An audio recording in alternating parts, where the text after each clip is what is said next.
kala gyoli mwe mwandibadde musookerwa nako. Neyanze gesebo. Ngenda sooka okubebaza okutunoonya gye tuli kubanga embeera gye tulumiyo amazima tewoomesa nakabululu. Amanya nze Nalubega Lydia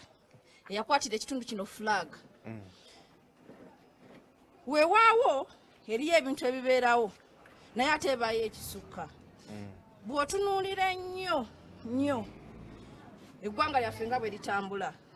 eriyo gye baatadde ssente nga bw'otunulamu constituency ezimu kati kangeze nga zooni mwe muzze Bishop Mukwaya zooni eri mu luka gwa Bwayise 1 ng'erina abantu omutwalo mulamba naye nga constituency ezimu ez'omu byalo zirina abantu bina just 400 nga Bishop Mukwaya emu ezaala constituency nga 4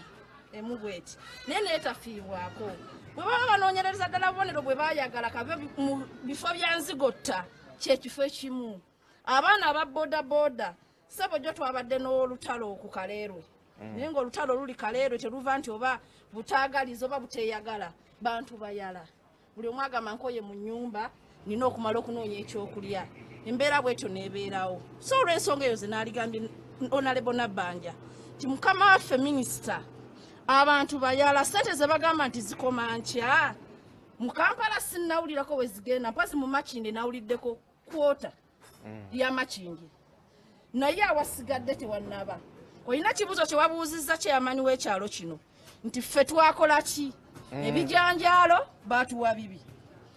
kawunga mu kawunga kaali kawa twakola ki sikiri mu Bishop Mukwaya mwokka kannambulule kankitwale Kawempe yonna ffe nga Kawempe ekkuba erisomosa ab'opposition liyita mu Kawempe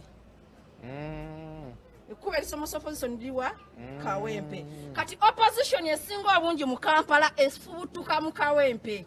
mwe muyisa ffe tuyisa kaakati tusaba busabi Honorable Nabbanja nga bw'olaba nnyambadde sibyambadde bwambazi abantu bano abafaanana bye nnyambadde eno gye bali bigire otyo bibalage aleme kutukomerera ono taata gwe nnyambadde nga bw'olaba nnyambadde taata abantu abafaanana taata eno gye bali leka kutukomerera olowooze mbu division ye Kawempe kizibu Kawempe si kizibu